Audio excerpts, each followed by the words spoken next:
Seja bem-vindo a Vila Real, apesar de já ter vindo há pouco. É um prazer recebê-lo, tal como é sempre vocês são os nossos convidados. Agradecer a vossa presença. Pedir desculpa pelo atraso, mas também o atraso tem que ser conveniente, dado que o jogo acabou quase agora, portanto, para quem viu o futebol tem essa vantagem. E também apenas fazer aqui uma nota importante, não sei se já está em direto. E, portanto, dizer a quem está a ver que pode também deixar a sua pergunta através do Facebook e, se houver tempo, podemos tentar fazê-la. E apenas só fazer aqui um pequeno parênteses para dizer que houve de facto alguma polémica em volta do convite que fizemos, da conferência que promovemos. Há sempre, todas as conferências que promovemos têm sempre polémica. Esta foi dominada pelos perfis falsos. E, portanto, o que demonstra alguma cobardia que se vive hoje em dia, e apenas responder que esta é uma oportunidade para que toda a gente coloque todas as perguntas, não deixe nenhuma pergunta por colocar nem por fazer, e, sem mais demoras, dizer que é um prazer recebê-lo em Vila Real, foi um prazer já estar em sua companhia esta hora e meia que estivemos, e, portanto, que seja a primeira de muitas. Acho que está em casa e, portanto, é uma honra poder passar a palavra, e, mais uma vez, bem-vindo e muito obrigado por ter aceito o nosso convite. E ainda estamos ao tempo. Muito obrigado. Duarte, eu quero agradecer-lhe a si e à direção da sua associação a gentileza que tiveram para comigo ao convidar-me para esta conversa convosco.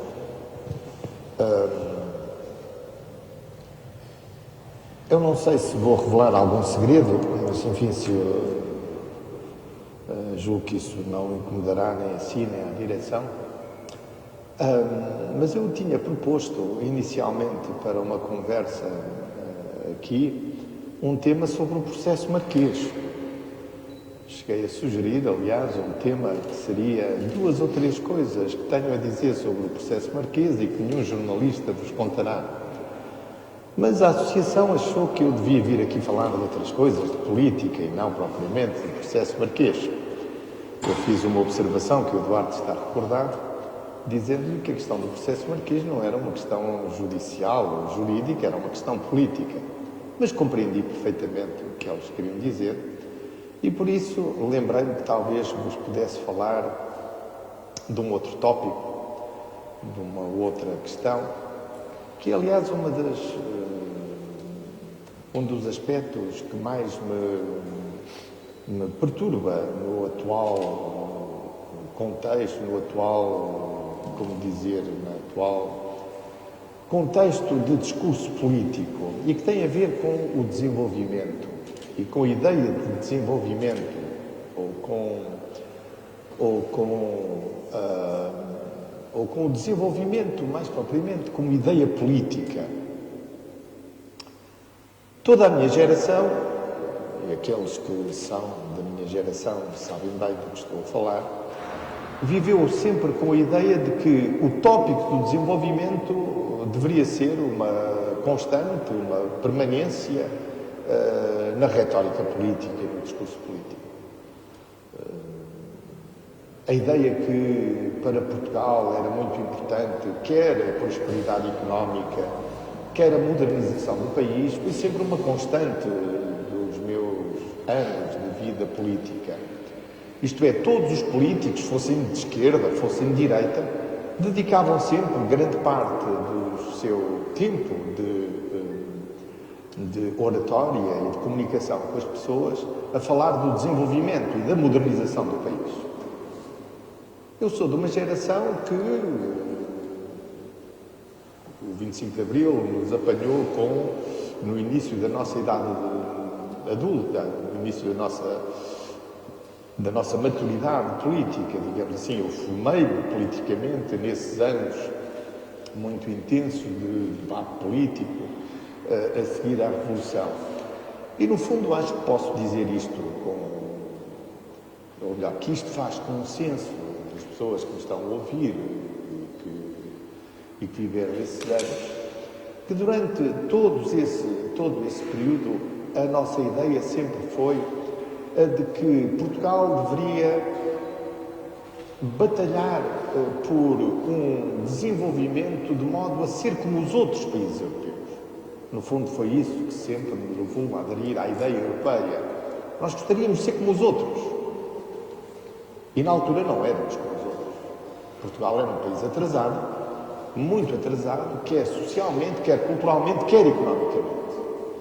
E por isso o desenvolvimento foi sempre um tópico no discurso político de todas as forças políticas. O que nós queríamos era deixar o passado para trás. O que nós queríamos era uma integração europeia.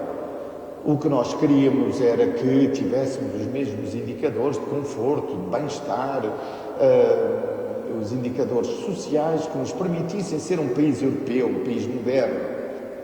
E por isso, desde muito cedo, que me habituei a ver na política e no debate político o tema do desenvolvimento como um tema central entre a disputa dos partidos. Claro está que cada partido tinha o seu ponto de vista de como atingir esse desenvolvimento, mas todos queriam ir mais além. Todos tinham ambição, todos tinham vontade de modernizar o país. Pois eu julgo que um dos aspectos mais deprimentes da política de hoje em dia é que me parece que essa ambição, que essa vontade, que essa determinação em querer modernizar o país parece ter deixado de existir. O que eu noto hoje no discurso político é uma grande, uma grande resignação. Eu todos os dias vejo políticos na televisão explicando-nos porque é que nós não devemos querer ser nada, porque é que é melhor não fazer nada, porque é que é melhor não arriscar. Pois eu sempre achei que a política foi sempre uma atividade dominada justamente pela incerteza e pelo risco. É isso que caracteriza a política e não outra coisa. Mas talvez nesta breve introdução eu precise vos dar um exemplo para que percebam exatamente do que eu estou a falar. Eu estou a falar do tópico do desenvolvimento, da vontade de um país se modernizar, de evoluir, de ser melhor. Quem então não tem nada a propor quanto à modernização, o melhor é não se candidatar à política.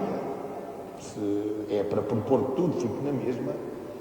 Se é apenas para nos lembrar que é melhor não fazer nada, não arriscar nada, talvez seja melhor deixar que alguém que tenha alguma ideia, alguma vontade, alguma ambição, o possa fazer. Mas talvez isto se entenda melhor com um exemplo. Eu julgo que estou perante pessoas que sabem exatamente responder à pergunta que vos vou fazer. Quanto tempo é que um passageiro demora entre Lisboa e Porto de comboio, hoje em dia? Bom, estou em Vila Real e certamente todos saberão que se demora 2 horas e 50 no comboio mais rápido, nos Alfes. Mas a minha pergunta é esta: quanto é que se demorava há 30 anos atrás? E talvez esta resposta não seja do conhecimento de todos. Há 30 anos atrás demorava-se exatamente o mesmo, 2 horas e 50, 2 horas e 55, 3 horas. E tudo isto depois de termos gasto centenas de milhões de euros na modernização da linha do Norte. Mas a verdade é esta: nestes 30 anos demoramos o mesmo de comboio entre Lisboa e Porto. E agora tenho uma outra pergunta para vos fazer, que é esta. Há quantos anos é que acham que Espanha inaugurou o seu primeiro TGV? A sua primeira linha de alta velocidade? Essa resposta é talvez mais difícil para vocês, mas não para mim, que tenho uma memória muito vivida disso. Espanha inaugurou a sua primeira linha de grande velocidade, de alta velocidade, em 1992.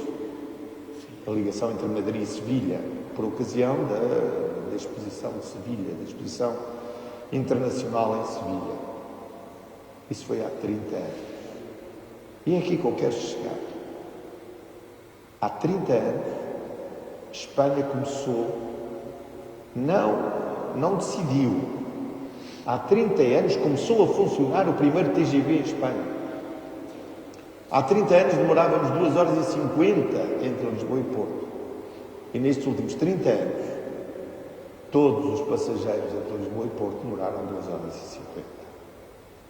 50. Portanto, a minha pergunta tem a ver com o projeto do TGV. Por que razão não se faz o TGV? O que é que, afinal de contas, se passou para que o TGV seja desleixado como é? Desleixado, isto é, posto de lado. Acho que desleixado quer mesmo dizer isso, posto de lado. Numa altura, aliás, em que, se olharmos bem para a Península Ibérica, vocês terão o TGV aqui na Galiza concluído, a funcionar, a operar, daqui a 2 anos. Aqui na Galiza, muito próximo de vocês. E a mesma coisa acontecerá em Badajoz. O TGV a Badajoz acontecerá daqui a 2 anos. E nós não temos uma linha de alta velocidade a operar. E perguntamos, porquê é que isto existe? Qual a razão de ser, afinal de contas? Bom, eu não sei responder exatamente, mas o que posso dizer-vos é que o atual Primeiro-Ministro declarou que, quanto ao TGV, isso era tabu. E a pergunta é, porquê que é um tabu? Bom, eu tenho uma aproximação, mas não posso garantir. A minha ideia é que o TGV não existe pela simples razão que era um projeto do Sócrates, não é? E por isso talvez seja melhor pô-lo de lado. Mas estou convencido que, para além dessa razão, há uma outra por trás. E é por isso que isto tem a ver com a ideia do desenvolvimento. É que desde 2011, desde a chegada ao governo do Dr. Passos Coelho, uma coligação entre o PSD e o CDS, que a ideia de desenvolvimento foi sendo posta de lado no discurso político. E a ideia do desenvolvimento posta de lado quer dizer o seguinte, quer dizer que todos os projetos de modernização do país eram vistos com suspeição, como se fossem projetos que ou são muito caros, ou são projetos faraónicos, ou são projetos que, afinal de contas, não trarão os benefícios que devem trazer. Bom, quero apenas recordar que a alta velocidade é um projeto europeu há mais de 20 anos. E há mais de 20 anos que toda a Europa concorda que o investimento ferroviário em alta velocidade, para que possa competir quer com o transporte rodoviário, quer com o transporte aéreo, se possa fazer. Porque nenhum cidadão optará por um transporte ferroviário se ele não lhe oferecer um serviço melhor que o transporte rodoviário ou transporte aéreo. Mas se somarmos ao TGV o aeroporto, o que é que vocês dirão? Quanto ao aeroporto, eu quero apenas recordar o seguinte. Quando este governo tomou posse, em 2015, tinha o projeto do novo aeroporto para Alcochete completamente definido e aprovado. Tinha já na altura uma escolha ambiental estratégica, tínhamos feito a avaliação ambiental estratégica, tínhamos feito a avaliação ambiental propriamente dita, e a diferença entre a avaliação ambiental estratégica e a avaliação ambiental propriamente dita é que na estratégica se comparam os sítios, enquanto na avaliação ambiental se estuda o impacto que esse projeto tem num determinado local. Podia ser feito em Alcochete. Alcochete podia ser feito por fases, isto é, podia ser feito em Alcochete, o mesmo que estão a programar fazer no Montijo, e manter a Portela. Podia-se manter Portela com uma pista apenas em Alcochete, a operar em Alcochete. Isso estava feito desde 2008, salvo erro. Mas a verdade é que estamos hoje em 2021 e regressamos ao ponto de partida. A situação neste momento em Portugal é que estamos a fazer uma avaliação ambiental estratégica. Esses dois exemplos servem apenas para ilustrar o que eu quero dizer. É que o que me preocupa verdadeiramente na política portuguesa contemporânea é que a ideia de desenvolvimento, que era sempre presente em todo o discurso político, deixou de existir.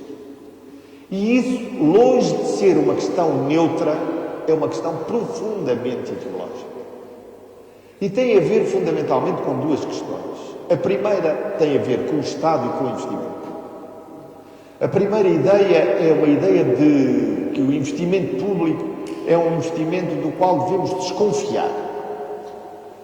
É suspeito por natureza, porque é decidido por políticos, ou porque não é avaliado corretamente, ou porque é dinheiro público e, portanto, certamente haverá algumas pessoas pouco escrupulosas que estarão a fazer o seu uso sem pensar exatamente no benefício que ele terá para o país. Ou porque investimento público é mau em si próprio, porque há sempre a suspeita de que alguém se poderá estar a aproveitar e, portanto, poderá haver sempre alguma atitude de corrupção à volta desse investimento. Ou por isto ou por aquilo, o investimento público foi sendo, num discurso político, condicionado, diminuído, até um ponto em que isto começa a prejudicar seriamente a economia portuguesa. Nos últimos anos, o declínio do investimento público em Portugal é a principal explicação para o atraso da economia portuguesa e para o atraso da produtividade portuguesa. Para quem não está familiarizado com os números, é só consultá-los. Nós estamos, em termos de investimento público, a investir menos de metade do que investimos em 2010. Mas, enfim, 2010 foi também um ano em que investimos muito. Comparemos com 2009. É um número ainda inferior a 2009. Mas, se querem um exemplo mais chocante, posso dizer-vos isto. Nestes anos, desde 2015, já com o governo socialista, com o governo da esquerda, o investimento público foi inferior aos tempos da Troika. Dá para pensar, não dá? Como é que a esquerda, no poder, durante todos estes anos, aceitou esta situação? Menos investimento público no tempo da Troika. Bom, é claro, há sempre uma forma de olhar para estes números e dar-lhes uma certa compostura. Ouvi o Primeiro-Ministro também dizer que, bem, o investimento público, se pensarmos na componente do orçamento português, foi mais do que nos anos em que pedimos ajuda externa. Está bem, mas mesmo assim, isso não é de estudo. Grande parte dos problemas com que enfrentamos tem a ver com essa redução do investimento público. E porquê é que vos estou a dizer isto a vocês aqui em Vila Real? Porque, para quem ainda não percebeu, vocês serão das primeiras vítimas disto. Ou são as primeiras vítimas. Porque quando há uma redução do investimento do Estado, os mais afetados são sempre as regiões menos desenvolvidas. Está bom de ver.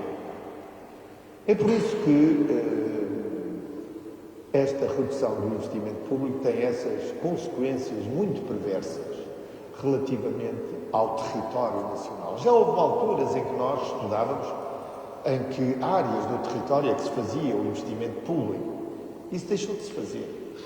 Mas não tenho dúvidas em dizer-vos o seguinte.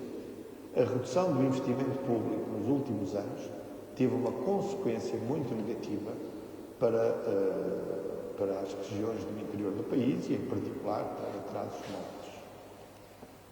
Bom, digo-vos isto com autoridade, quem pode dizer o seguinte, quer dizer, houve momentos no nosso país em que nós definimos um projeto de desenvolvimento. Acho que isso é a principal responsabilidade de um partido. É dizer ao país qual é o nosso projeto de desenvolvimento, qual é o nosso projeto de modernização. Porque um partido não pode passar a vida a explicar às pessoas porque é que nós não podemos fazer nada. Mas a verdade é que este discurso, baseado na ideia da cautela, da prudência, a ideia que talvez o melhor seja ter as contas públicas em ordem, e tudo isso possa significar que talvez seja melhor mesmo não fazer nada. Pois eu tenho a dizer-vos que não partilho desse ponto de vista, e é por isso que estou aqui a falar-vos da ideia do desenvolvimento e da ideia que tenho que o investimento público foi desconsiderado e reduzido em Portugal no discurso político, e isso é um erro económico e é um erro para o país. Mas não é apenas para Portugal. A ideia que tenho é que isto não é apenas uma mudança cultural, mudança na cultura política de Portugal, mas é também uma mudança na cultura política europeia. Porque o mesmo vejo ao nível europeu. Vocês ouvem na televisão todos os dias falar na bazuca europeia e fica toda a gente muito animada desta vez em que vai haver investimento. Bom, desculpem, eu acho que este investimento é muito pequeno quando comparado com outros países desenvolvidos e o que eles estão a fazer. Comparem o programa europeu com o programa americano. A bazuca europeia, como eles chamam, é de 600 bilhões. Pois os americanos vão fazer um investimento de 2 trilhões, 3 vezes mais. Dirão, bem, mas há ainda um investimento de cada um dos países europeus. Vão lá, eles também têm Estados, não é?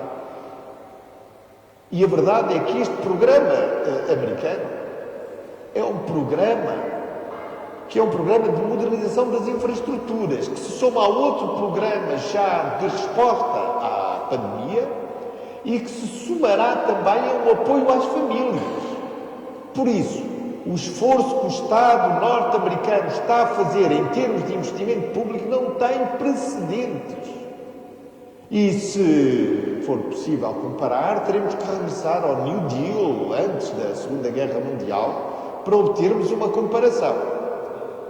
A Europa está também nesse domínio, quando comparado com outros blocos políticos desenvolvidos, está também a cometer um erro ao não investir aquilo que deveria investir. E tudo isto, mais uma vez, tem a ver com o reflexo político que teve a crise de 2008. A crise de 2008 teve uma consequência devastadora na cultura política europeia. Devastadora. Devastadora em termos do posicionamento da direita e do posicionamento da esquerda. E devastadora porque foi tudo baseado num enorme embuste, numa mentira contada e recontada. E então aqui em Portugal contada 10 mil vezes. Mais uma vez, não é apenas a propósito do processo marquês que vos posso dizer 2 ou 3 coisas que os jornalistas não vos diriam a propósito da crise financeira de 2008. O primeiro embuste europeu foi a ideia que foi o endividamento dos Estados que gerou a crise. Pois isso é uma mentira. O que gerou a crise foi, digamos assim, como dizer, foi a ganância e a falta de escrúpulos do sistema financeiro. O que gerou a crise financeira foram o comportamento deficiente dos mercados financeiros. E foi a crise financeira que causou os déficits estatais. Não foram os déficits estatais que causaram a crise. Foi o contrário. E esse é o primeiro embuste contado às pessoas. Em 2008, e em 2009, e em 2010. O nosso problema foram os déficits estatais. Não! Os déficits estatais foram uma consequência da crise financeira causada pelos mercados financeiros. Não foram os Estados a prejudicar os mercados, foram os mercados a prejudicar os Estados. O segundo erro europeu, nessa altura da crise, foi a ideia que a resposta a essa crise financeira deveria ser com austeridade aos Estados. A austeridade fiscal, ou a austeridade orçamental, ou a austeridade propriamente dita que nós vivemos aqui. Bom, isso teve efeitos catastróficos na Europa. Efeitos políticos muito negativos, o Norte contra o Sul, a periferia contra o Centro, a discórdia interna na União Europeia, a perda de prestígio da Europa em todo o mundo. E eu estou convencido também, a consequência da saída do Reino Unido da União Europeia, estou convencido que se a resposta da União Europeia à crise tem sido outra, isso não teria acontecido, estou convencido disso. enfim, isso é discutível, mas é o meu ponto de vista. Hoje a Europa é muito mais fraca do que era, porque saiu uma das maiores economias europeias, saiu da Europa, e parece que nós não queremos reconhecer, e só vemos aqui o discurso europeu, olhando para os ingleses e dizendo: vocês vão ver que se vão arrepender, como se esse discurso fosse aceitável, como se os ingleses não soubessem o que fazem, ou como se não tivessem idade suficiente para serem uma nação madura, sabendo. Esse discurso da burocracia europeia é absolutamente insuportável, como se nós não tivéssemos de respeitar a vontade popular.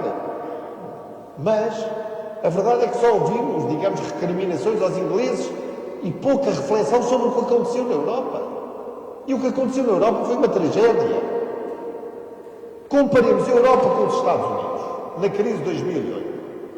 Os Estados Unidos reagiram à crise de 2008 aprovando imediatamente, em 2008, um programa que ficou conhecido com o nome Quantitative Easing. Isso significou que a Reserva Federal Norte-Americana decidiu injetar dinheiro na economia, suportar a dívida dos Estados, e os Estados Unidos começaram imediatamente a recuperar, quer economicamente, quer no emprego. Na Europa, desde 2008 até 2015, ano em que foi finalmente aprovado o Quantitative Easing, tivemos uma política de austeridade que não apenas enfraqueceu economicamente a Europa, levou alguns países a ter problemas sociais gravíssimos, causou um distúrbio e a cisânia interna dentro da Europa, não resolveu nenhum problema, agravou muitos e, no final, tivemos que adotar, para resolver o problema, exatamente a mesma medida copiada, igualzinha, à medida que os Estados Unidos tinham adotado em 2008. Isto foi o que se passou na Europa. Entre 2008 e 2015, tivemos uma política de austeridade que foi absolutamente contrária a qualquer bom senso económico, porque aquele era o momento em que os Estados mais deviam investir, em que a Europa mais se devia unir para fazer investimento para recuperar a economia, para recuperar o emprego, e não para contrair ainda mais a economia e o emprego. E por isso, esse é o segundo embuste criado. É a ideia que a austeridade serviu para alguma coisa. Não. A austeridade não serviu para nada, a não ser para agravar os problemas. E ainda hoje se mantém o discurso, aliás, um discurso que é comum à direita e à esquerda europeia, que é o discurso segundo o qual, apesar de tudo, a austeridade ainda serviu para alguma coisa. Não. A austeridade não resolveu crise nenhuma. O que resolveu a crise foi o Quantitative Easing aprovado pelo Banco Central Europeu. A austeridade só agravou a crise. E o que resolveu a crise foi acabar a austeridade. Não foi a austeridade que resolveu a crise, foi o fim da austeridade que resolveu a crise. Mas estes anos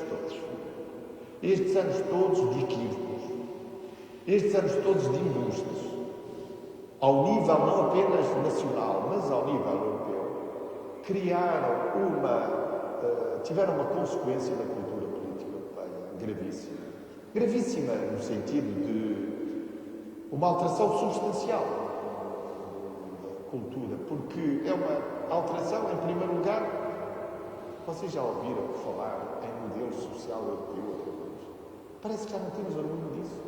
Nós tínhamos orgulho disto, deste modelo social. Na ideia que aqui na Europa havia, naturalmente, uma economia de mercado, mas tínhamos uma proteção social que oferecia a todos igualdade de oportunidades e que acudia a quem não podia. Isso parece que isso desapareceu do discurso político europeu, até da esquerda. A esquerda deixou de falar em modelo social europeu.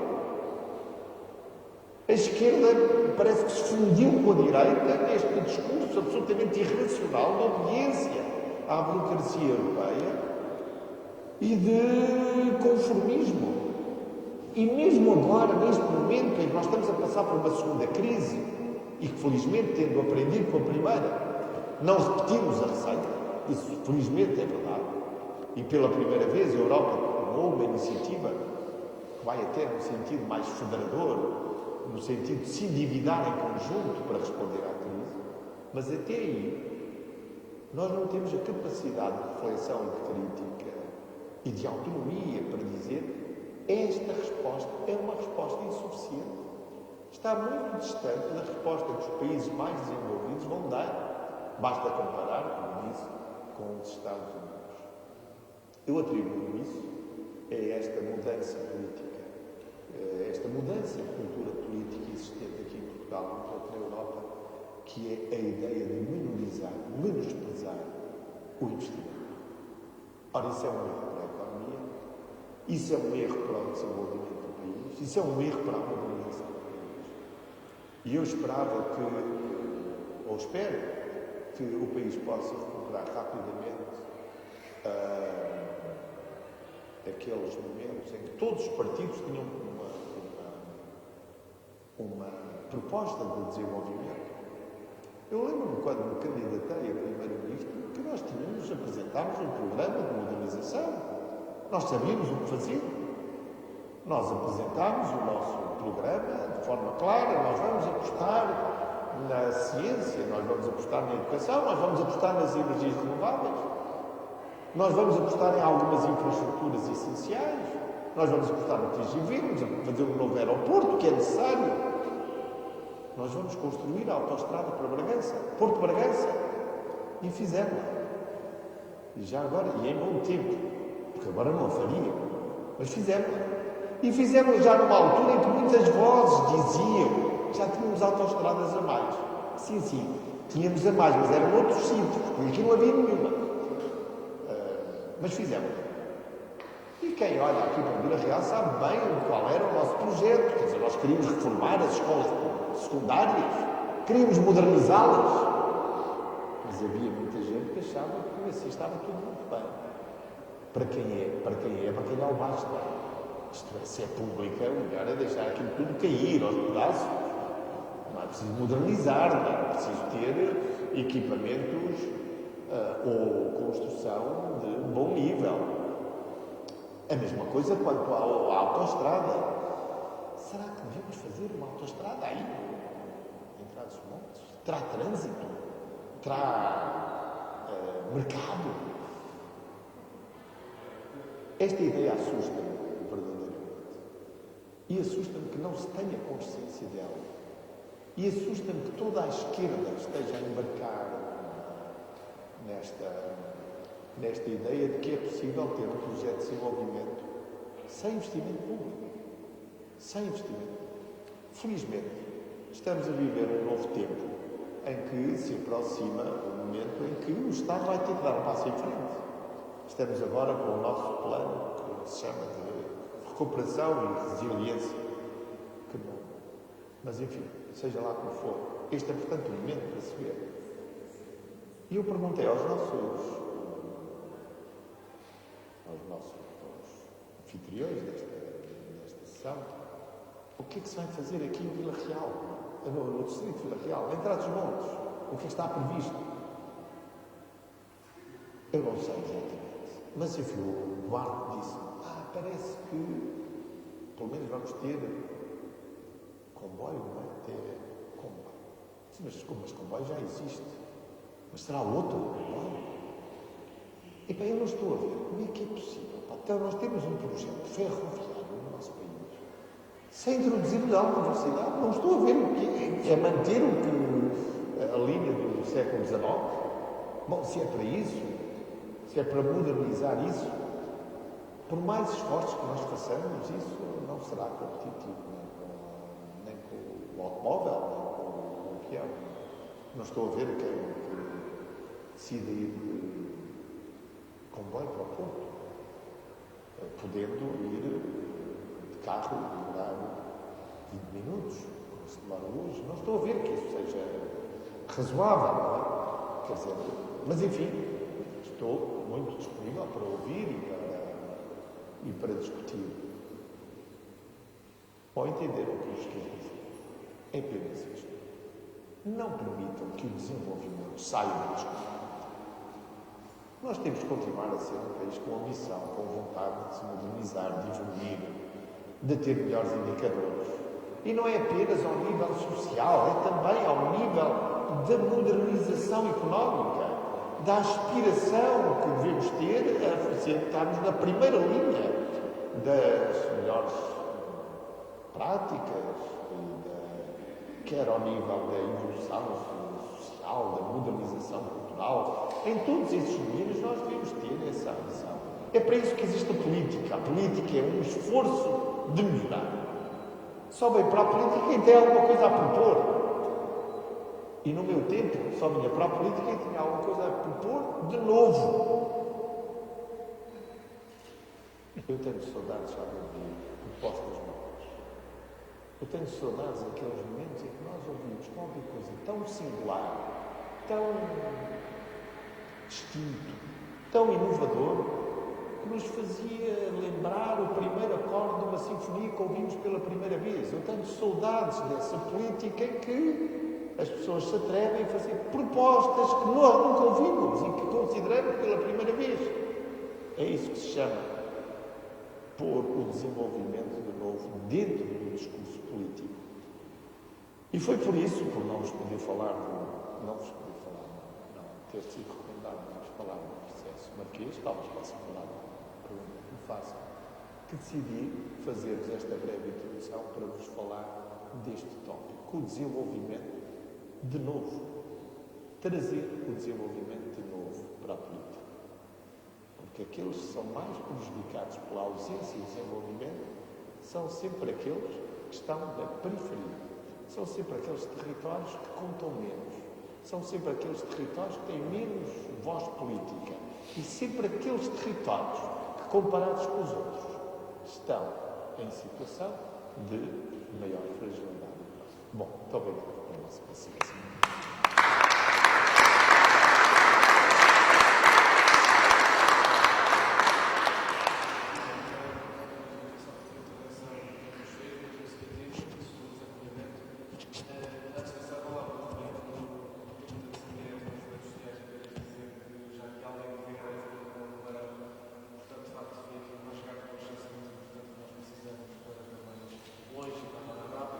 E agora, sem mais demoras, abrir aqui algumas perguntas-respostas.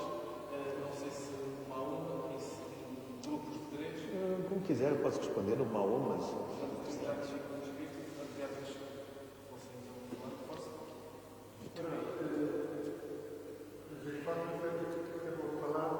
na questão da agricultura.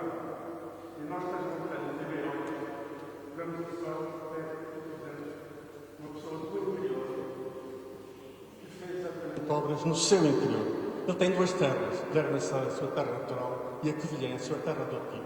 Ambas são terras do interior. E não é por acaso que ele, homem do interior, fez obras no interior. Mas nem sempre os políticos oriundos do interior chegam à capital e se lembram das suas terras de origem. Grande parte dos nossos políticos esquecem disso. Mas é incrível. Em Darmaçada já temos 2 primeiros ministros. E ambos fizeram obras no interior. O primeiro, em 1839, chamava-se Rodrigo Pinto Pizarro, no reinado da Maria II. Só governou 6 meses, muito mais conturbado do que o atual nesse tempo. Mas nesses 6 meses fez obra aonde? Em Vila Real. A Biblioteca Municipal de Vila Real foi decretada, foi instituída por ele. Está lá nos 150 anos, 29 de outubro de 39, mas faz lá falta o nome dele. É incrível como as pessoas esquecem dos políticos que lhes fazem bem. Mas nos livros históricos não vai ser esquecido. Está a ser maltratado. Mas eu vou fazer uma pequena homenagem à terceira dele, mas isso tem que ser. E falou bem dos túneis, que é assim, mas outras coisas. Foi o mestre, muito bem. José Sócrates, presente, 6 anos não se primeiro, é sagaz, perseverante, tem carisma, tem talento, combativo, controverso, vai ao seu dele, próximo, e uma vasta narrativa, que eu aqui não admiro. Mas persisto muito bem. Qual é a terra que é mais segura? Se o verbo figurado pensar, se é que mulher, para nós, mais conta. É a obra de grande nome do país e na região realizada por muitos estão no livro. Há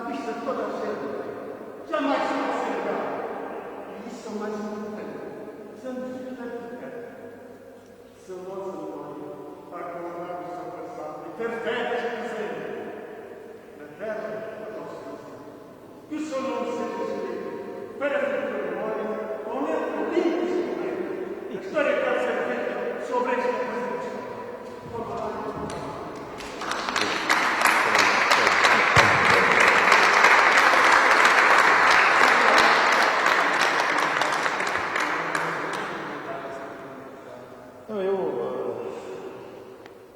Eu sempre venho a Vila Real, fico muito embaraçado, já quando era primeiro-ministro, este meu amigo fazia intervenções deste tipo de elogio, que me deixavam sempre muito embaraçados. Ele é um querido amigo, vocês não levem muito a sério, porque ele gosta demasiado de mim para ser objetivo. Mas eu queria dizer-vos o seguinte: eu nunca compreendi como é que alguém viveu aqui em Vila Real, que se cresceu aqui em Vila Real, como é que não foi capaz de entender a importância que tinha para todo o país fazermos a autoestrada entre Porto e Bragança. E fazê-la da forma que a fizemos, com o túnel. Porque isso foi mais do que uma autoestrada. O túnel representa, tem um valor simbólico. Representa acabar com esse mito, ou não com o mito, mas com uma cultura de os para cá, os de lado, de Marão. Tudo isso representou mais do que uma autoestrada. Mas para todos esses que na altura criticavam como um excesso, como um desperdício, eu gostaria apenas que se dessem ao trabalho de comparar o número de mortes no IP4 com o número de mortes atual. Isto salva muitas vidas. E esse aspecto é sempre desconsiderado, como se isso não valesse nada, como não devesse ser tido em conta.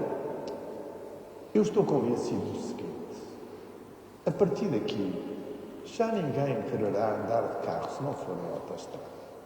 Pela simples razão que a autoestrada não apenas é mais segura, é mais confortável, é mais rápida, mas também porque andar nas outras estradas é muito arriscado.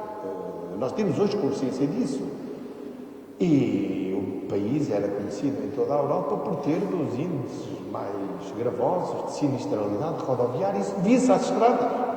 Melhorámos as estradas e isso acabou. Por isso, todos esses que protestam com temos autoestradas a mais, desculpem, não sabem do que estão a falar. Pura e simplesmente não sabem do que estão a falar. Nunca estudaram o assunto.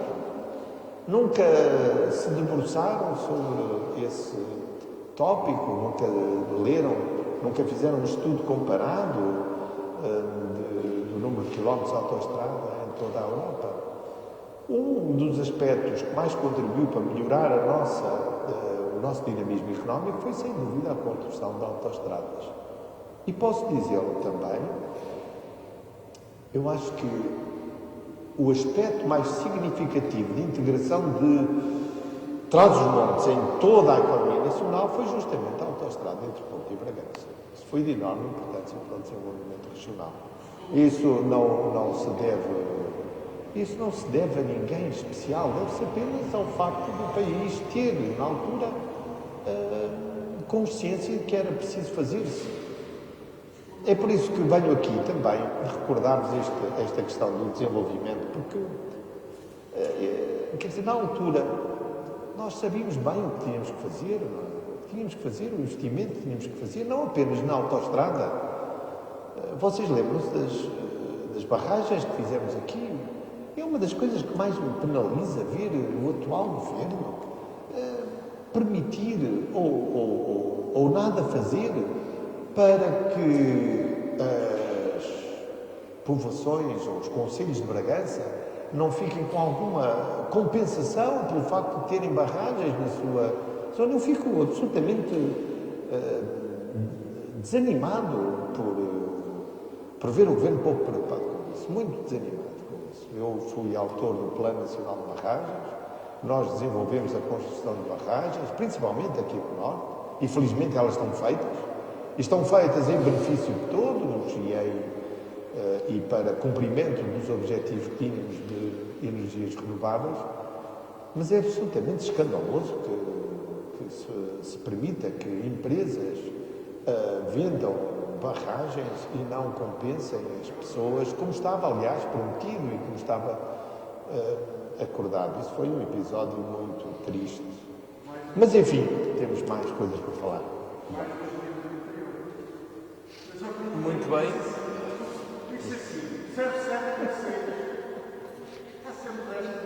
Ó José Ribeiro, toda a gente sabe que eu não sou modesto. Toda a gente sabe que eu não sou modesto. Não te esforces, Muito bem. vamos deixar a outra pessoa falar. Estava alguém que tivesse mais alguma pergunta? Não. Força. Vão os dois de seguida.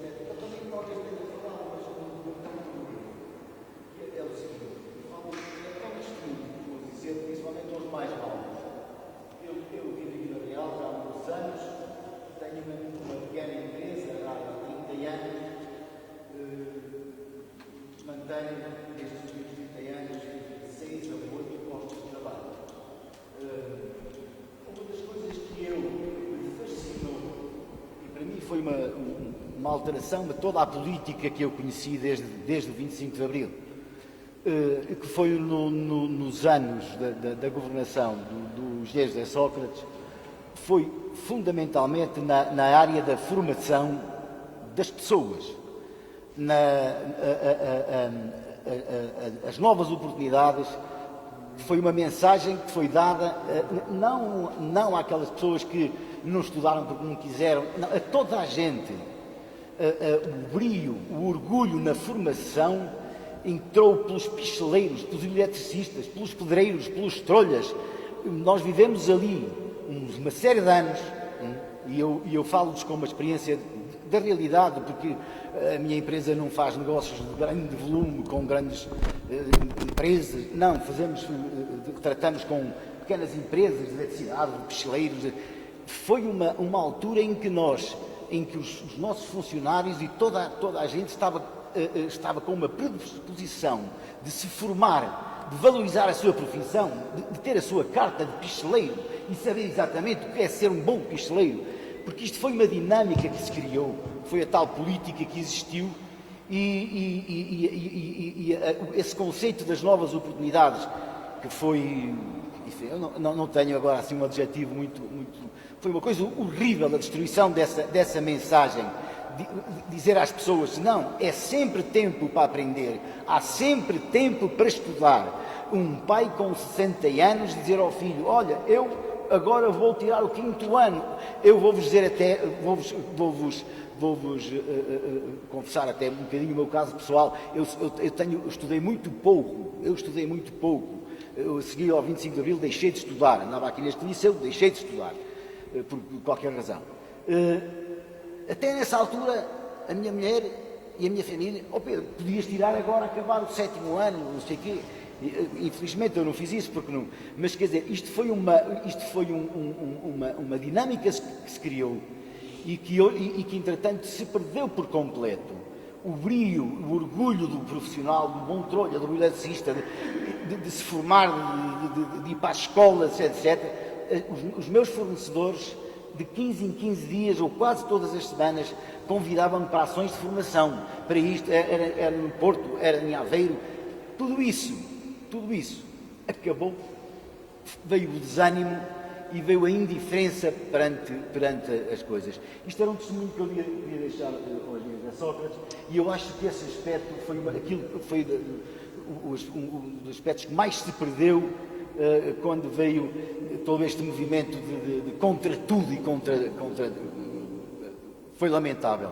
Não sei se algum dia a gente para construir isso de novo, mas isso fazia muita falta, além dos investimentos, dos planos e tal. Esta dinâmica foi-se e é isso que eu queria deixar aos mais... Muito obrigado. Só que aqui, depois, a próxima ronda, começo por aí. Muito bem. Eu, com a distância, talvez possamos falar. Bom, boa noite, um abraço, Zé.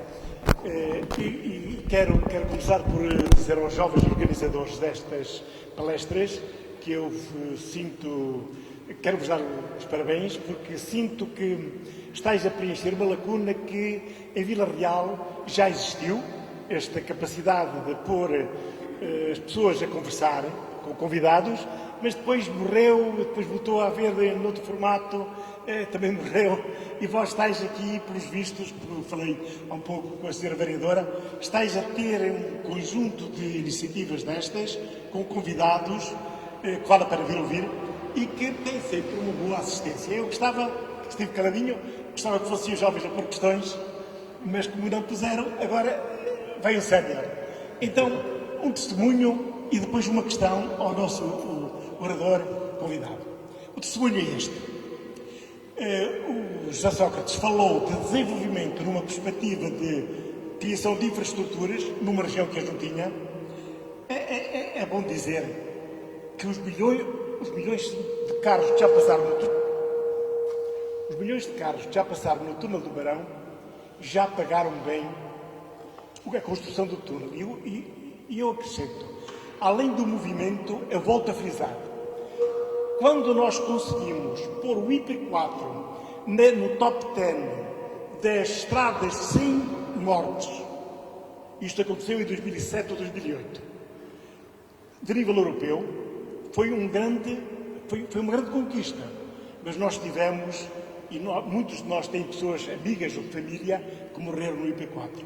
Portanto, também por isso, e o José Sócrates falou neste aspecto, foi importante a construção da A4 e o rasgar o túnel. Mas a perspectiva de desenvolvimento que foi tida pela pessoa que nós convidámos quando desempenhou funções de máxima responsabilidade no desenvolvimento do país foi além. Porque isto de fazer uma infraestrutura cultural num sítio onde o antigo Ministro da Cultura não queria que se fizesse, é importante. Construir o Museu do Douro na região de Mercado do Douro, embora a sede seja na Régua, mas é na região toda, é obra. E nós fizemos. Isso é importante. E já não é uma infraestrutura de nível de mobilidade, de estradas, de caminhos de ferro, etc. Bom, não vale a pena falar em mais, mas lá em cima, na Quinta de Prado, já há muito investimento, que é outra visão do desenvolvimento. Onde há ciência, há desenvolvimento. E nós temos sentido isso com a nossa UTAD. E agora uma pergunta. Eu hoje passei um bocado da tarde, a ouvir falar sobre os novos desafios da Europa. Um deles, o da Europa Digital. Temos nós aqui, a maior parte desta assistência, jovens que hoje mexem nas novas tecnologias, como nós antigamente mexíamos, sei lá em quê, quando jogávamos à bola lá na aldeia. Eu perguntava a Sócrates como é que ele vê os problemas que a digitalização traz e as vantagens que a digitalização traz ao desenvolvimento.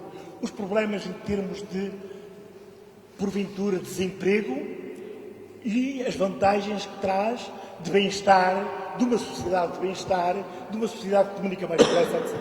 Era só. Muito obrigado.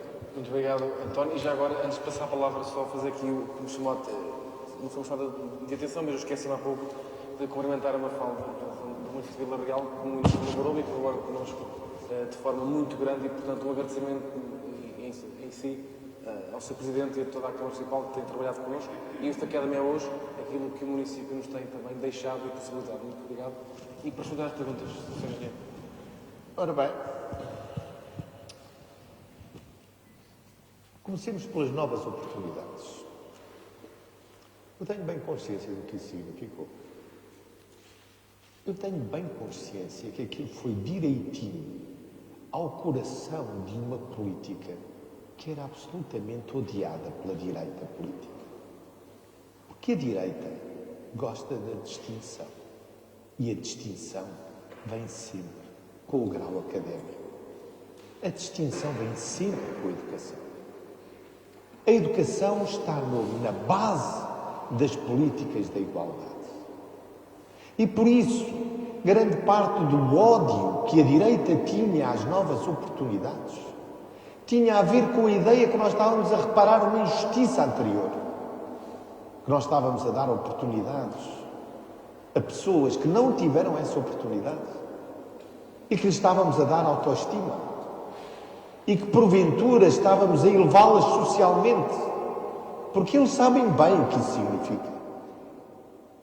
Dar habilitação académica e dar melhor salário, melhores condições para o desempenho profissional, é alterar hábitos de leitura, de estudo. Isso tinha um alcance cultural. Foi por isso que eles o odiavam tanto. E foi por isso que o destruíram. E foi por isso que acabaram com ele. Mas sabe, o que mais me choca não é isso. O que mais me choca é ver a esquerda não fazer nada de semelhante. O que mais me choca é ver a esquerda a não fazer um programa que seja melhor do que isso, mas que dê de novo oportunidades a essa gente. E que mexa, como disse, você tem toda a razão. Você viu pela primeira vez isso atingir pessoas que normalmente não eram atingidas pela política, que não se interessavam pela política e de repente descobriram uma política que lhes diz respeito e começaram a se interessar por isso. Eu lembro-me bem de ver quem me sucedeu no cargo dar uma resposta a uma senhora que fez as novas oportunidades, que estava orgulhosa do seu trabalho, e ver que me sucedeu no cargo de Primeiro-Ministro dizer: mas esse curso não tem a mesma validade dos outros. Que resposta horrível. Que resposta arrogante. Isso não tem em consideração a falta de oportunidades que essa senhora não teve? Mais, mesmo que as tivesse tido, porque não dar-lhe uma segunda oportunidade? Que coisa horrível de se dizer a uma pessoa que fez um esforço para melhorar, para subir na vida, dizer: não, isso não vale nada. Eu não compreendo como é que essa gente é capaz de dizer essas coisas. Mas essa é a direita portuguesa. Essa é a direita que odeia a igualdade e que gosta da distinção. E a distinção vem com o grau académico. Enfim, grande parte do ódio da direita é mesmo a ideia da igualdade. Isso é que me aflige completamente. Mas é melhor habituar-se, porque esta sociedade já não é o que era. Esta sociedade vai exigir aquilo que tem direito. Mas, enfim. Martinho, eu quando falei do desenvolvimento, eu quis dizer a ideia política do desenvolvimento. A ideia política do desenvolvimento não tem apenas a ver com infraestruturas rodoviárias. Não, a ideia do desenvolvimento é uma ideia de modernização, de ambição em todos os domínios, no social, no cultural. Tudo isso é um movimento. Como é que eu vos hei de explicar isto? Quer dizer, o que eu noto na política hoje em dia é um discurso de resignação e não de ambição. Quem vem para a política vem para propor coisas novas. E convencer as pessoas a seguir. Essa é, digamos, a função política por excelência numa democracia. É convencer, é persuadir os outros que este é o bom caminho. O que eu não vejo é realmente isso, é esse projeto de desenvolvimento. Depois o Martinho fala na Europa digital. Bom, isso sugere-me reflexões que talvez extravasem o âmbito desta conferência. Mas Nós, quando propusemos o nosso plano tecnológico, foi justamente a pensar na revolução tecnológica. Na revolução tecnológica que tínhamos que enfrentar e rapidamente. Baixar o preço dos computadores, estimular o preço estimular o acesso à banda larga, estimular a competitividade entre várias empresas para oferecerem novos serviços. Foi o que fizemos. Nós acabámos com o monopólio da PT quando chegámos ao governo. Em todos os indicadores, isso acabou. Acabou. E eles tiveram que inovar, melhorar para poderem competir. Mas vocês não tenham ilusões. A Europa está a perder o combate no digital há muito tempo. Há muito tempo. Este aspecto da questão digital é um aspecto muito, muito importante, porque basicamente isto coloca-se desta forma. Aquilo que prometia ser um instrumento de diversificação da liberdade e da autonomia individual está, em muitos casos, a transformar-se num instrumento de dominação.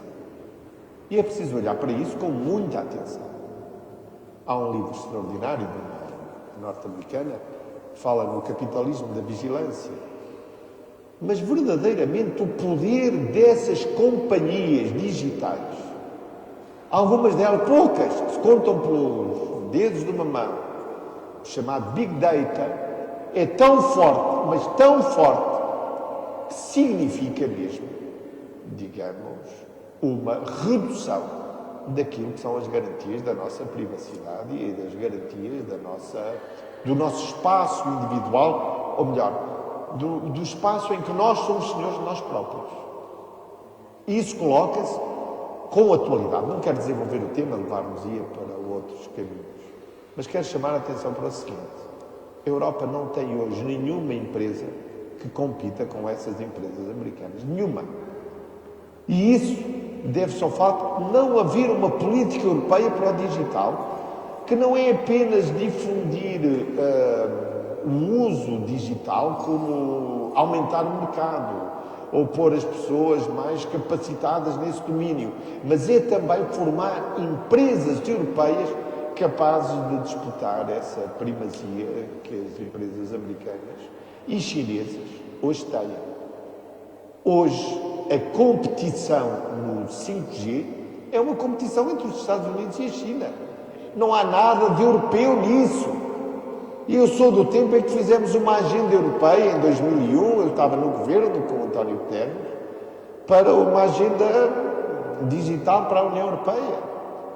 É preciso tomarmos consciência de como nós estamos. Não estamos bem na Europa. Não estamos.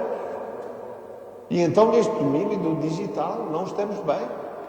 E aqui em Portugal estamos cada vez pior. Porque não temos nada de nacional capaz de gerar aqui ter uma rede de inovação. Eles não descansaram quando não venderam a PT, para depois tentarem criminalizar isso no processo Marquês, que foi agora colocada por terra pela decisão do juiz. Mas tentaram envolver-me, que isto é, toda a política. O Ministério Público, o que fez com o processo Marquês foi tentar criminalizar as políticas do governo anterior. Na construção das novas escolas, na parque escolar, no TGV, na PT.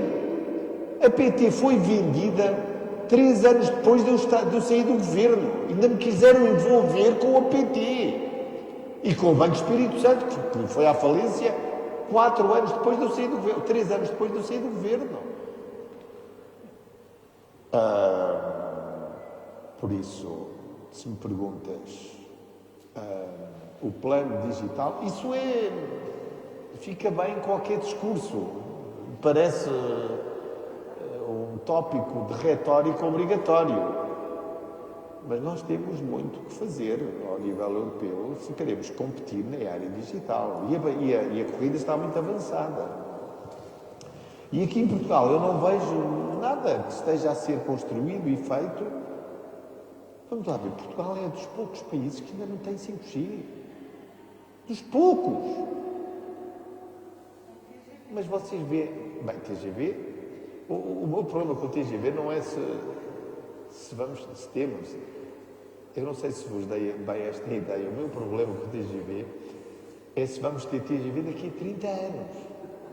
30, eu já ponho as coisas assim, porque 10 perdemos e estávamos fora, não é? Quer dizer, quando eu saí do governo, o governo que me sucedeu cancelou o concurso do TGV, cancelou na ligação a Madrid. O comboio de alta velocidade vai chegar a Badajoz daqui a 2 anos. Talvez só nessa altura percebamos. Quando ir apanhar a Badajoz, é só nessa altura que os portugueses entendem que temos que nos ligar à Europa por alta velocidade. Que para ir a Madrid talvez seja melhor ir de alta velocidade, em que demoramos 2 horas e podemos competir com o avião. Mas o que é que nós estamos à espera? Quer dizer, entre um momento, há projetos assim. Vejamos, para dar um exemplo, quer dizer, quando um país decide construir um aeroporto, tem que tomar essa decisão antes do aeroporto estar congestionado. Porquê? Porque tomar a decisão e fazer um aeroporto demora 10 anos. É por isso que há a chamada previsão, gestão. Em todas as empresas há umas regras que se fazem, que são regras de previsão do futuro. E nós prevemos o futuro com base no passado. Fazemos um gráfico ortogonal e vemos qual é a evolução. Tal como vocês veem agora com a evolução da doença, os portugueses familiarizaram-se com isso. Prevemos o futuro com base naquilo que vai acontecendo no passado. Ora, nós em 2007, quando decidimos o aeroporto em Alcochete, tínhamos essas previsões feitas para o congestionamento da Portela, que acabou por acontecer muito mais cedo. E quando aconteceu, nós não podíamos ir para o outro lado, porque não havia nada para fazer para ir. É por isso que quando se pensa no TGV, no aeroporto, essas decisões precisam ser tomadas antes, para que depois tenhamos tempo de as construir, porque demoram uns anos a construí-las. E o drama que eu vejo é este: nós vamos para o ano, vai ver, que o aeroporto da Portela vai passar por um grande embaraço, porque no verão, porque os aeroportos também se dimensionam por altura de pico, porque há sempre uma altura de pico, é sempre nas alturas de verão, em que vêm muitos turistas. E nessa altura nós não teremos nem espaço para aterrar, nem espaço para circular. E fico espantado como é que um governo aceita regressar a 2007. É exatamente como estamos. Agora estamos a fazer uma avaliação ambiental estratégica. Estratégica! Mas repare, nesta discussão do aeroporto é extraordinário. Às tantas dizem-se, bem, que horror. Agora há 1 ou 2 câmaras que se opõem. Bom, em primeiro lugar, eu devo dizer uma coisa. Todos aqueles que andaram a dizer na televisão que a lei é absurda, porque nós não podemos permitir que o aeroporto se deixe de construir porque uma câmara se opõe, desculpa, mas eu não estou nada de acordo com isso. E gostaria de ter a oportunidade de defender o contrário. É que eu acho muito bem que uma Câmara tenha direito de veto relativamente ao aeroporto. E por uma razão simples, é que o aeroporto vai ficar ali 50 anos. E é por isso que é necessário ganhar essa Câmara para o aeroporto. Porque se não quiserem o aeroporto, é porque têm boas razões para não querer. Porque o aeroporto também dá muitas vantagens a essas pessoas. Por alguma razão elas são contra. É preciso ouvir. E ter a humildade de ouvir. E não estou nada de acordo com o interesse nacional se tenha que impor a um conselho. Sejam 50 mil, sejam 10 mil, sejam 1000, dessa forma, à bruta. Assim, não, vocês não têm direito a... Eu acho que essas pessoas devem ter direito de veto, sim. Porquê? Porque o aeroporto vai ficar ali 100 anos. Repare, para uma pessoa que está a viver agora no Montijo, enfim, nesses sítios, ter um aeroporto no Montijo vai mudar a vida toda. Ele tem que fazer a avaliação entre os benefícios que tem, que vai ter muitos também, mais emprego, mais atividade económica, tudo isso vai ter, e os malefícios, porque há malefícios nisso. E os malefícios são fundamentalmente ambientais, é o ruído. E há pessoas que não querem viver com isso. Sabe, eu não tinha consciência de que... Repare, o que nós estamos a fazer em Lisboa, nenhuma cidade europeia aceitaria. O número de voos em Lisboa, felizmente são só alguns corredores, mas aquelas pessoas, o que suportam com esses voos, é uma coisa que nenhuma cidade europeia hoje suportaria. Repare, nós hoje, se perguntarmos, se quiser, na Europa, com as regras ambientais que temos, se nós quisermos fazer um aeroporto, não o podemos fazer a menos de 50 km da cidade. Não podemos. Agora, querem fazer um aeroporto no Montijo, mesmo ao lado de uma área, de um parque natural, de um dos mais importantes parques naturais, a reserva do Estuário do Tejo, e ao lado de uma cidade como o Montijo. Desculpe, tendo já aprovado. Repare, a diferença era esta. No Montijo havia câmaras que são públicas, mas em Alcochete todas elas estavam de acordo. Mas porquê é que nos fez no Alcochete, pergunto eu? Por uma única razão. Sabe qual foi a razão? A ANA não queria. E a ANA já não é uma empresa pública. É uma empresa da Vinci. Isto é, Paris, ou melhor, a sede da Vinci não quis. E depois mandam os tipos às televisões dizer, não, temos aqui um contrato, eles venderam-nos isto e tal, e o breu. Eu acho isto extraordinário, quer dizer, já chegámos a isto. Chegámos a isto. Um governo que diz assim, bom, primeiro não construíram quando deviam, porque em 2015 tinha o aeroporto licenciado. Bastava dizer, vamos construir. Dir-me-ão, não, esse aeroporto era muito caro. Não tem razão. Podiam construir só um terço desse aeroporto, gastar o mesmo que iam gastar no Montijo. Era exatamente a mesma coisa. Não inventem, não é verdade isso. Podiam manter a Portela, mas decidiram não o fazer. E porquê? Porque a Vinci queria construir no Montijo. Porque a Vinci, no fundo, o que quer é manter a Portela, manter Lisboa. E o atual Primeiro-Ministro, já foi Presidente da Câmara, dizia que se o número de voos ultrapassasse um determinado valor, que ele não aceitaria. Pois neste momento tem mais de um dobro e está tudo bem. É uma coisa extraordinária esse debate sobre o aeroporto. Extraordinário. E mostra o seguinte, quer dizer, eu acho que é o único ponto em que a política está de acordo é mesmo não fazer nada. Não fazemos nada e pronto. E então aí já não há debate, não há discussão. E vamos todos para casa muito satisfeitos porque, pronto, não se fez nada. E mais, ainda se permeiam esses políticos porque se diz que essa gente é muito prudente. Essa gente tem os pés assentes na terra. Essa gente é muito realista. Normalmente esses que nunca fizeram nada na vida e que se limitaram sempre a ir à televisão explicar porque é que não se podem fazer as coisas, normalmente acabam, como eu digo, aliás, no meu livro, na Fundação Gulbenkian. Normalmente todos eles são muito estimados por todos como gente com muito senso comum, com muito equilíbrio, mas que nunca fizeram nada. Nunca fizeram nada. Caracterizados por isso. Por não fazer nada. Ora, o que eu gostava era que a política fizesse alguma coisa. Isto é, fosse aquilo para que a política nasceu, para ser uma atividade de risco, que lida com o imprevisível, que lida com o inexpectável, com aquilo que ainda não se viu, que oferece alguma coisa de novo às pessoas. Espero que me tenham entendido. Muito bem. Já foi. Eu tenho que dar a oportunidade a outros, porque senão estamos sempre uma aqui e depois vou lá ao fundo.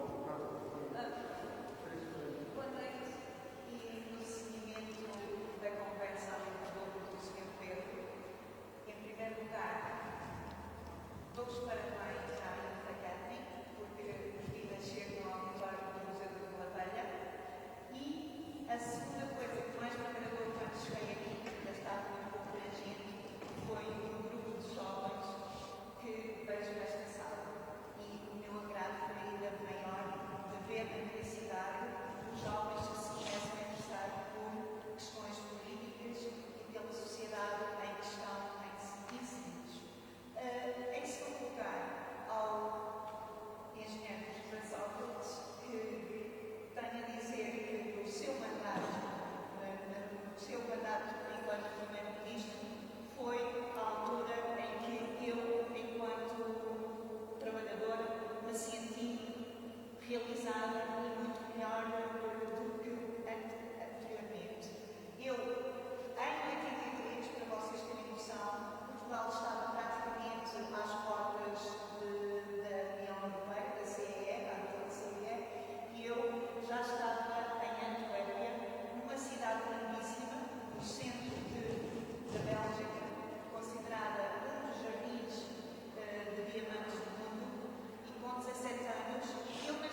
Muito obrigado.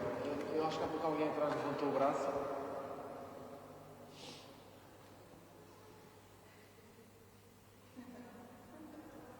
Ninguém? Posso fazer um comentário ao preço? Força. Comentário. Deixa-me só. Eu gostaria de me dizer o quanto me comoveu ouvir a sua história, porque é uma história bonita. E gostava de lhe dizer que nós, quando pensámos no programa Novas Oportunidades e no acesso à universidade para os maiores de 23 anos, estávamos a pensar justamente em histórias de vida como a sua. Sim, mas eu quero que, mesmo estando no estrangeiro, a trabalhar, eu também frequentei, durante aquele tempo, frequentei uma escola flamenga, holandesa, e tive 3 anos a estudar a Ateneu Real, e por isso não era. Dizer essas coisas em Vila Real naquela altura não era permitido, porque demonstrava que não era uma pessoa que foi à procura, foi para o estrangeiro, só como facto de querer procurar rendimento, percebe? Eu não fui com essa intenção. Eu fui com a intenção de ter para mim aquilo que eu achava que não iria conseguir ir em Trás-os-Montes. Sim, vamos lá ver, o que é que posso dizer hoje? Eu sou aquilo que se pode considerar um social-democrata europeu. Eu sou produto dessa cultura política, social-democracia europeia. Eu sou filho da ideologia política que tem como um dos pontos cardeais a ideia da igualdade de oportunidades. Embora lhe deva dizer o seguinte, nos últimos tempos tenho olhado para essa ideia da igualdade de oportunidades com outros olhos. Porque isso só por si não chega. Mas enfim, já seria alguma coisa se houvesse igualdade de oportunidades. E a verdade é que toda a minha governação foi orientada para isso, para darmos mais oportunidades a toda a gente, para cada um poder realizar o seu potencial. Para quem se interessa por estas matérias da filosofia política, há um recente livrinho de um dos grandes filósofos morais norte-americanos, chama-se Michael Sandel, que se chama A Tirania do Mérito, e que justamente fala da questão do mérito, ou da ideia do mérito, que é uma ideia muito apropriada pela direita política, que fala sempre do mérito, e o mérito serve muitas vezes para justificar as desigualdades e não para corrigir as desigualdades. E por isso temos de ter muita atenção a isso, porque mesmo com igualdade de oportunidades, não vejo nenhuma razão para ver as diferenças quer de rendimentos e de riquezas, quer de estatuto social que existem nas nossas sociedades. Porque mesmo que alguém tenha imenso talento, o facto de ter esse talento todo, julgo que não é razão suficiente para justificar essa tamanha disparidade. Por outro lado, a verdade é a seguinte, é que em todo o lado onde se lutou pela igualdade de oportunidades, estamos muito longe de o atingir. Há muito caminho a percorrer em muitos campos. O que, mais uma vez, essa ideia das novas oportunidades era justamente isso, era dar oportunidades. E serem novas. E serem até segundas oportunidades. Porque uma das coisas que mais contribui para a igualdade e para a cidadania é o conhecimento. E grande parte, se quer saber, eu acho que houve 2 revoluções no nosso país que mudaram a face social do país e democratizaram o país. Uma delas foi a Revolução Feminina, foi a inclusão das mulheres no trabalho. A outra revolução foi a revolução do acesso ao ensino superior, a massificação do acesso ao ensino superior. que antes eram assim diluídos e que servia justamente para marcar essa diferença e que hoje têm um acesso que antes não tinha. Mas estou muito de acordo com quem disse que é um gosto ver os jovens interessarem-se pela política. Já não sei quem fez essa observação, acho que todos vocês. Eu fui jantar com eles antes de vir aqui ter convosco. E eu pensava que eles eram alunos da Universidade, afinal, da Universidade de Vila Real. Afinal, não. São alunos do distrito de Vila Real, mas que estão noutras universidades que se reuniram para fazer aqui uma associação. E às tantas disseram, ou perguntaram, vocês desculpem eu estar a recordar aqui, mas acho que não fará mal.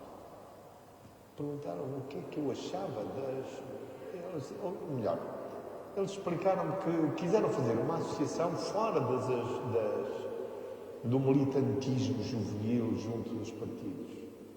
E perguntaram-me o que eu achava. E eu disse, mas acho ótimo. Tudo o que seja fazer política fora dos partidos, então fora das juventudes partidárias, melhor ainda. Por isso eu fiquei muito agradado em conhecer estes jovens do distrito e depois um de cada sítio, não são todos aqui de Vila Real. Isso é muito interessante, ver os jovens retomarem o gosto pela política e pelo debate político. Ainda por cima reparei que todos eles são de direito e, portanto, com uma grande proximidade à teoria política, à teoria da justiça e com uma grande proximidade aos textos da filosofia, do direito. Isso agradou-me muito. Espero que isso possa frutificar e desenvolver-se aqui em Vila Real. É um belo sinal. Diana, lá ao fundo, será alguma pergunta? Nós temos 5, 10 minutos para terminar e depois eu faria a última pergunta. Ele está aqui à frente, creio eu. Eu tenho a Fernanda Vila Nova Baixo.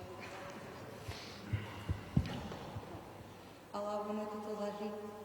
Queria cumprimentar e atacar-me no nome do Duarte Maires, todos os jovens aqui presentes, e também sei que faltam alguns que infelizmente não conseguiram comparecer. Desculpa, eu não estou a ouvir.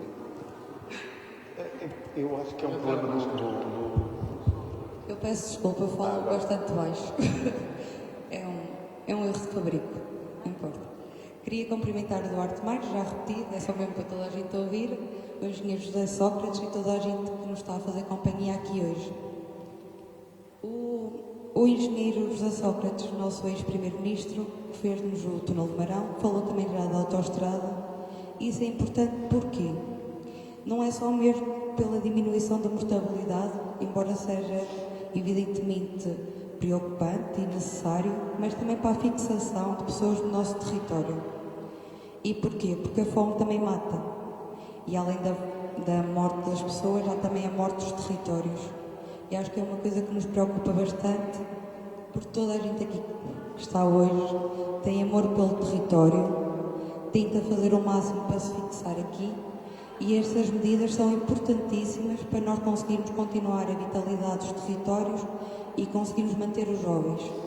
Não é que as outras pessoas mais velhas não sejam precisas, mas a questão é que toda a gente sabe que temos um limite para poder procriar, para podermos ser mães e pais, e a questão é que essa tarefa é inerente aos jovens, ou seja, é preciso a fixação de jovens no interior. E o túnel e as autoestradas foram importantíssimas por causa disso. O Dr. António Martinho há bocado referiu a transição digital e eu acho que é preciso também saber aproveitá-la. Porquê? Neste momento temos muita gente a trabalhar em teletrabalho. Isso facilita em que muitos colegas meus e amigos tenham conseguido voltar para a nossa região e fazer fixação deles também. Ou seja, mais que um perigo, embora o Dr. António Martinho referiu e bem, isso pode diminuir o número de pessoas presencialmente nos serviços, mas por outro lado, para o nosso território, eu acho que é uma vantagem, porque vai fazer com que consigamos ir buscar novamente as pessoas para nós, para o nosso território. O Magalhães e o computadores para todos, peço desculpa, dou-me aqui um lapso. Internet para todos, escola para todos, eu peço imensa desculpa. Foi importante e gostava de referir um problema que surgiu este ano nas nossas escolas. Nós tivemos que ir para casa e a questão é que foram agora oferecidos, ou melhor, emprestados computadores aos nossos professores, mas eles chegaram há um mês. Há um mês já estávamos na escola. E a questão é, se nós tivéssemos trabalhado sempre a projetar o futuro com antecipação, se os programas que estão e quem vem depois, só porque vem depois e não gosta de quem veio antes, porque é que vamos deitar os programas ao chão? Será que às vezes só por sermos de cor diferente, ou então não simpatizarmos muito ou pouco com a pessoa que idealizou um programa, isso nos dá o direito? Ou então é quase uma obrigação deitarmos os programas por terra? Porque a questão é que a medida que lançou, o programa que instalou, foi uma vantagem na altura. Tínhamos conseguido fazer talvez uma melhor adaptação e ultrapassagem desta crise que ainda agora vai no início, porque estamos perante o início de uma crise social e económica. E a questão é que atrasou o processo todo porque chegou-se a um ponto e deitou-se tudo abaixo. E eu queria até mais deixar esta ideia na construção das mentes dos nossos jovens e também de toda a gente aqui presente, que nem todas as ideias, só por serem do outro lado, são erradas. E que podemos sim melhorá-las, adaptá-las e se tiver alguma coisa errada, então sim, abortar e retificar. Mas que tentarmos sempre fazer progressivas e estarmos sempre atentos às pessoas que nos rodeiam. Porquê? Porque as medidas é para as pessoas. E se nós conhecermos a realidade em que nos inserimos, conseguimos ser mais pertinentes, mais incisivos e depois produzirmos melhores resultados. E era só. E agradecer a todos. Muito bem. Obrigado, Ian. Sr. Engenheiro, eu gostava só este comentário que a Ian fez. Uma pergunta final, que tenho curiosidade e que também acho que é de gostar de todos os presentes, que é o livro que lançou agora brevemente. Também agradeço o facto de nos ter oferecido. Só agora começou. E a minha pergunta final para esta conferência era precisamente o que é que só agora começou? Deixe-me responder à sua pergunta, que é muito amável. Você já tinha percebido que eu queria falar muito do processo marquês. Você deu-me, digamos, a deixa para falar nisso. Mas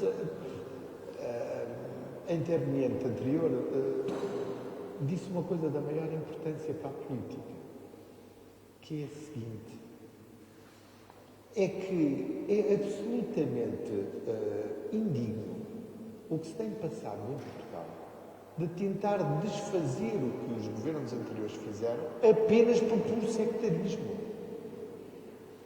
Em vez de acrescentar e de fazer melhor, destrói-se o que foi feito. Repara, quando nós chegámos a esta pandemia, lembro-me de ver o primeiro-ministro sair de uma escola, ou ir a uma escola e perguntar: então, Sr. Primeiro-Ministro. E ele disse: não, nós agora vamos dar um computador para cada. Não sei se para os professores, para os alunos, para toda a gente. E alguém perguntou: então, Sr. Primeiro-Ministro, se é outro Magalhães? E o Primeiro-Ministro respondeu: não, isto é muito mais que o Magalhães.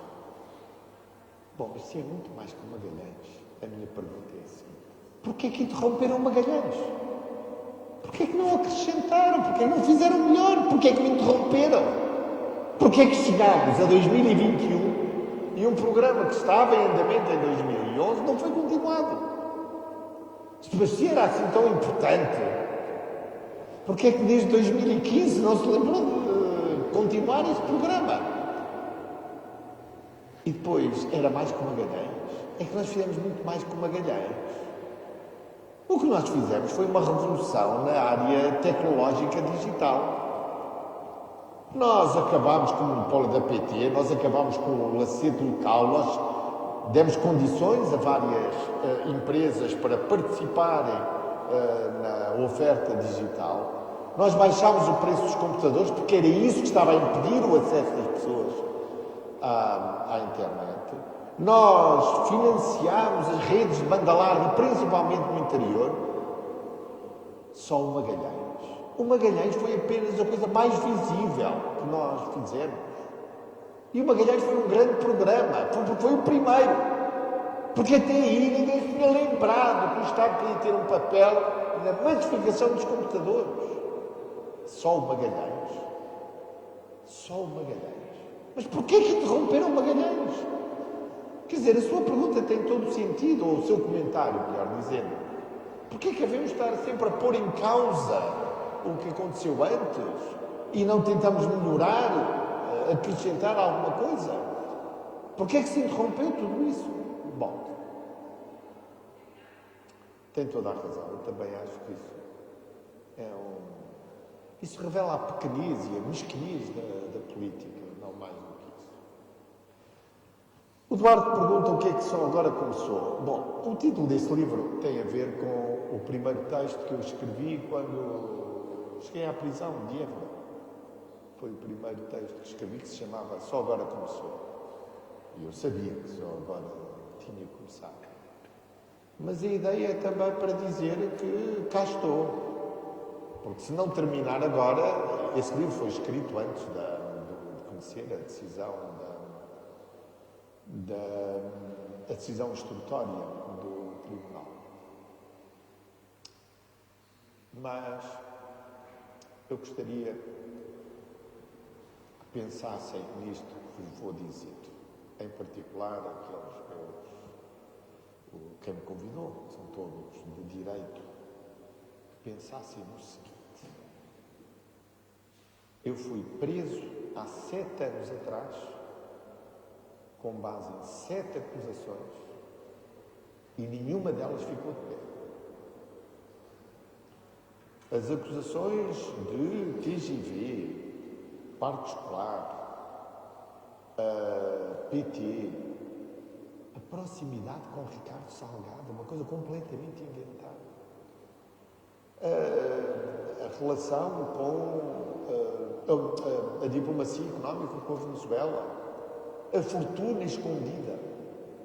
Tudo isso foi classificado pelos juízes como sendo fantasiosa, como sendo absurda, como sendo ilógica e como não estando fundamentada.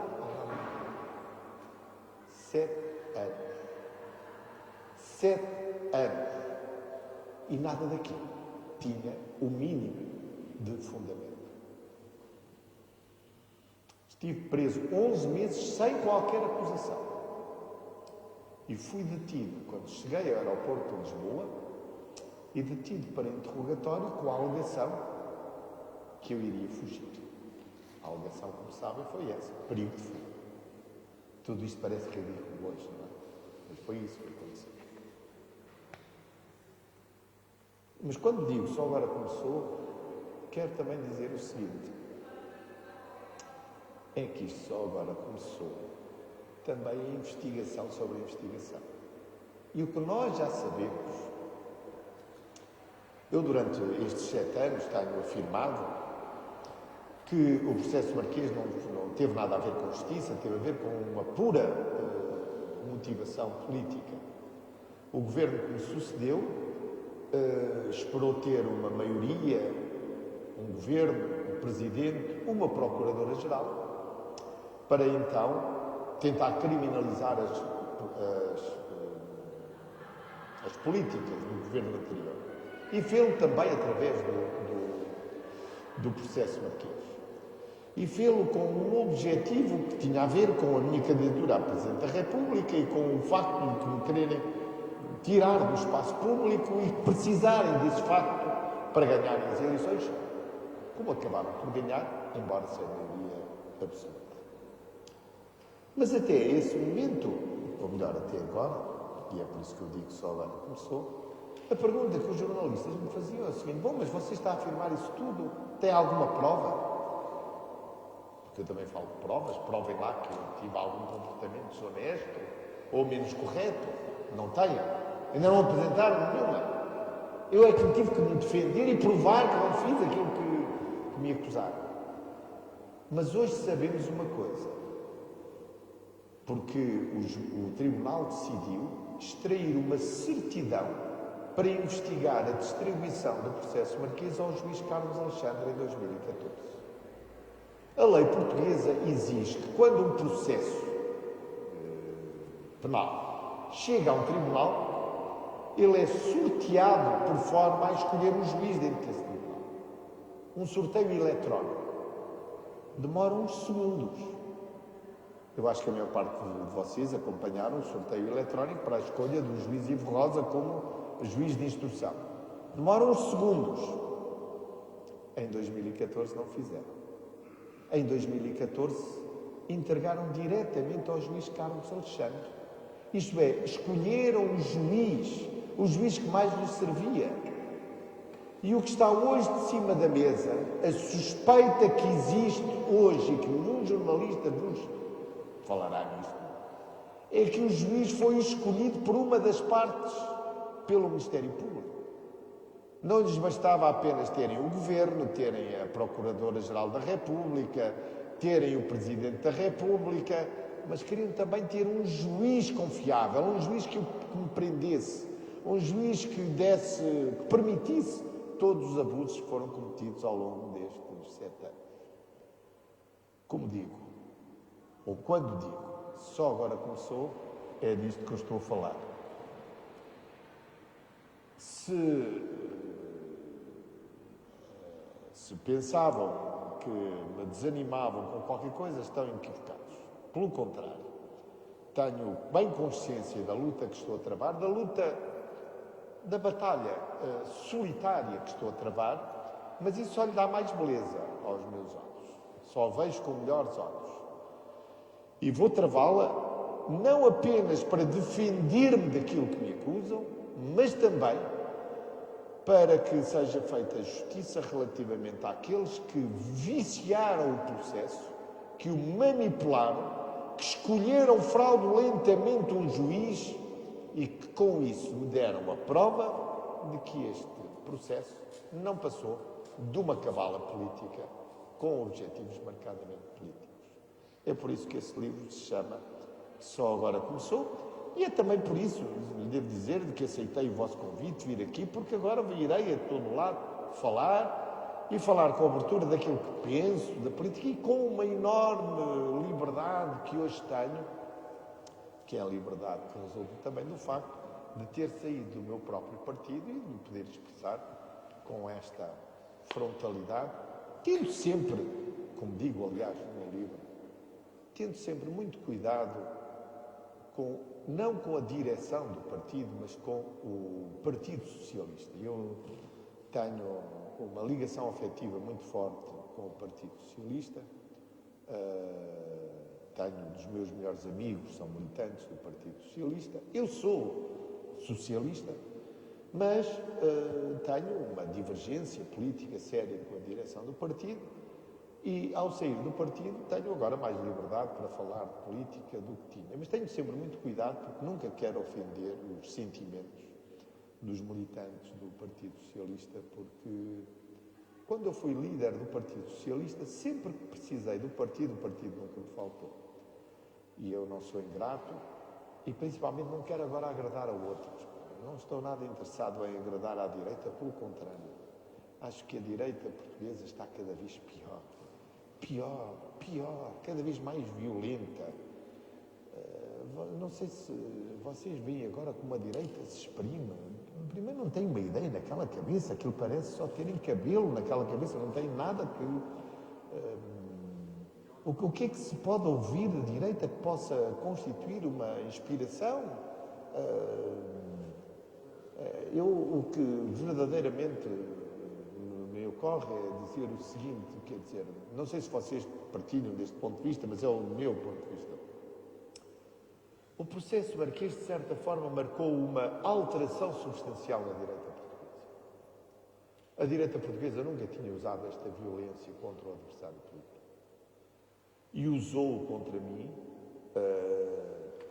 com consciência, e com isso, de certa forma, a direita abriu espaço à extrema-direita no nosso país. O líder do partido da extrema-direita começou por ser o comentador habitual do processo Marquês. Depois foi um candidato a uma Câmara indicado pelo líder da direita portuguesa. Foi o líder da direita portuguesa que o indicou para ser candidato à Câmara de Loures. E que o manteve depois dele fazer declarações inacreditáveis a propósito da etnia cigana. Temos o líder da direita, um fanfarrão, um tipo que acha que o programa político se resume a usar a violência contra os adversários políticos, a dizer mal dos pobres, dos ciganos, dos estrangeiros, daqueles que não são como ele, portugueses de bem, como se houvesse outros portugueses que talvez não merecessem sequer o estatuto de cidadania. Portanto, quando nós chegamos a este ponto, nós percebemos como a direita derrapou. E ver toda a direita legitimar com o seu diálogo um personagem deste tipo diz tudo sobre o ponto a que chegamos. Quer dizer, esta direita está cada vez mais, como é que se dizia no passado, uma direita ultramontana, quer dizer, uma direita violenta, uma direita que não respeita os adversários políticos, não tem consideração pelos adversários políticos. Eu, sinceramente, não estava habituado a isto. Eu lembro-me que eu fiquei muito surpreendido um dia quando cheguei a Lisboa e vi um cartaz que era um insulto aos pobres. Um insulto aos pobres, que dizia, estão a fazer à gente que vive à nossa custa. Mas quem é que vive à nossa custa? Quem é que vive à nossa custa? Os pobres?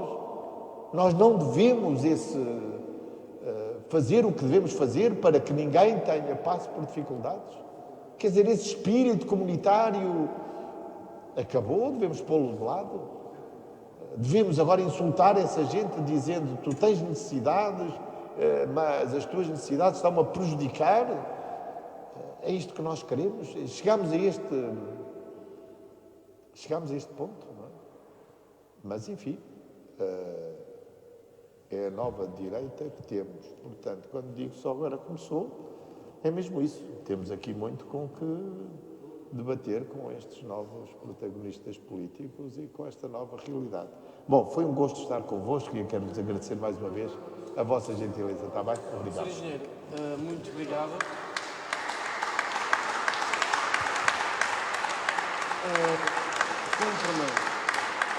Muito obrigado a todos pela vossa presença. Cumpre-me também o município e mais uma vez saúde a Mafalda, uma excelente vereadora e de uma área de futuro. Agradeço também enviar uma recordação que lhe entrego, uma história das freguesias do Conselho de Vila Real. É um livro longo, o prefácio é do nosso Presidente de Câmara e pesado, e portanto fica aqui uma recordação de Vila Real. Já agora, vocês desculpem, mas queria dizer uma palavra relativamente à Câmara Municipal, que eu não disse. Eu tenho pouco a dizer, porque eu também não conheço bem a realidade local. Agora passei aqui e lembrei-me de perguntar a mim próprio se as obras estarão prontas antes das eleições. Espero que sim. Já ouvi dizer que sim.